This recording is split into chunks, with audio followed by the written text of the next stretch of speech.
অবৈধ পার্কিং, অনিয়ন্ত্রিত ক্রসিং ও ট্রাফিক পুলিশের কারণে যানজট বাড়ে রমজানে। রোজা বাড়ার সাথে বাড়ে ভোগান্তিও। পরিবহন বিশেষজ্ঞরা বলছেন, শপিং মল ও মার্কেটের সামনে যানবাহন ব্যবস্থাপনা এবং ক্রসিংগুলোতে আরও তৎপর হতে হবে ট্রাফিক পুলিশকে। অবশ্য এবার বেশ সতর্ক বলেই দাবি করছে ট্রাফিক পুলিশ। আলমগীর স্বপনের রিপোর্ট। মন্ত্রীর তারা বেশি, সাধারণ মানুষ যানজটে আটকে থাকলেও তার গাড়ি চলে উল্টো পথে। এখানে অকার্যকর আইন, অসহায় ট্রাফিক পুলিশ। বিশ্ববিদ্যালয়ের বাসের বেলায়ও যেন 7 খুন মাপ। আইন না মানার এ প্রতিযোগিতা বেশি বাড়ে রমজানে। ফুটপাথে বসে দোকান, শপিং মল, মার্কেটের সামনে অবৈধ পার্কিংয়ে ভয়াবহ রূপ নেয় যানজট। রমজান মাসে তো জামের লেগে গাড়ি চালানো যাবে না, প্রচুর জাম হয়। রমজানের দিন প্রত্যেকে চেষ্টা করে ইফতারের আগে বাসা ফিরে যাওয়ার জন্য।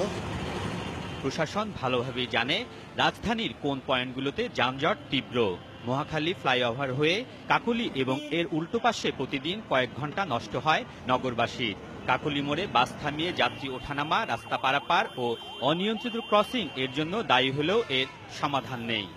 এই যে উঠে আসতেছে, ওর এগুলো যাওয়া নিষেধ, তারপরে সে যাচ্ছে। সবসময় লাইনটা কিন্তু খোলা থাকে, আবার যখন বন্ধ থাকে তখন আমরা যাই না। আর ভিআইপি গাড়ি চলে বেশি। আমরা প্রস্তাব পাঠাইছি, এখানে ওভারপাস দরকার। এ পথে বিজয় সরণি, ফার্মগেট, কারওয়ান বাজার ক্রসিংয়েও ভুগতে হয় যাত্রীদের।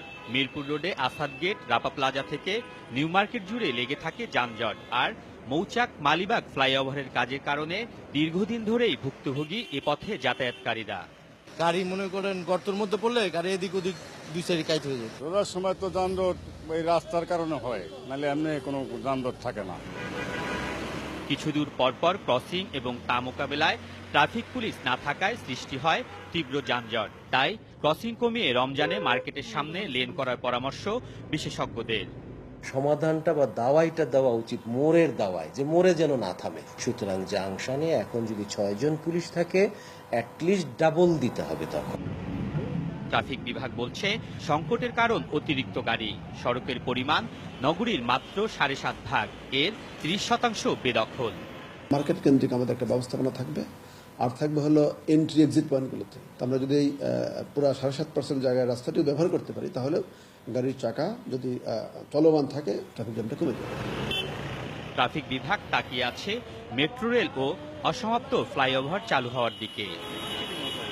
রমজানে যানজট হবে এটা যখন আগে থেকেই জানা, তখন এর সমাধানে নেই দীর্ঘমেয়াদী কোনো পরিকল্পনা। ব্যবস্থা এমন যে সমস্যা যখন ঘাড়ে চাপে, তখনই টনক নড়ে নীতি নির্ধারকদের। বিশেষজ্ঞরা বলছেন, এ ধরনের মানসিকতা থেকে বের না হলে রমজানের যানজটের দুর্ভোগ থেকেই যাবে। আলমগীর স্বপন, যমুনা নিউজ, ঢাকা।